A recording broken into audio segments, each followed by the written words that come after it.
ole pi Meriam in zaum tak nu ho king takel in zana choi moina nei ham no ma chu hun la ding ri don lova kan khwal zom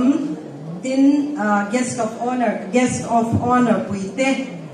ka unau hai in ren in sikpui roi sibai ha kama bumi tam takinan soi to soi tamangai to in ka shelaba zani na hen thil pakhat soi du kania hey ke hi engma extraordinary quality ro pui big nei kani lawa ma se mishat khokeng kani be papani chu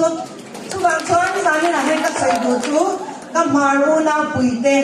mishat khokeng hi ini khatang uti ka soi duwa kan thil ti pianga marnu ti ani chuan marnu somhe siam ani chuan atuyang ni tirose marpa do kan siam ani chuan ari no mang tirose mar politician ani chuan do ta sei lawang tirose kan thil ti pianga rin omna le tumruna ti tak na kan nei chuan Mizoram nei ni lavin ni china kan chief guest on a saito marte hi namshang munshang changa om kan nia marau rawa pon namshang achunga kan la om le chuwang chon kan thil ti to chuanin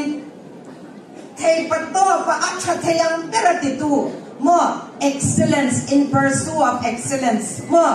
acha per ati bu tu kan ni khan kan om na mun tan mal som na kan dia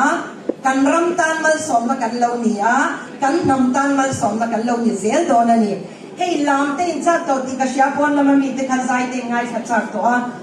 zanin a yan lom thu ka sai duwa kan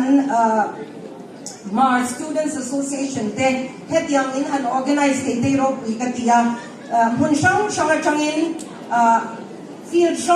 changin mi in som khom dan te in ngai to na in sen na sa ti a sha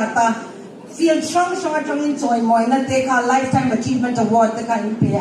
recognition te essay writing te ka lo ena program ni a form kem chakhop me chu wangin vaina yan zanin ayan Mar Students Association yan excellence in rampo chwa ka ni ka tilaw theilawa bangjan mar ni hi anwam ka tia nakin hun zela po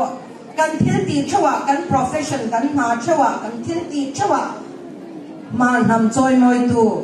mizo nam choi moi tu ni zel turin in savine du sakna ka hana cheu ka lome in reng in lalpan man som sent you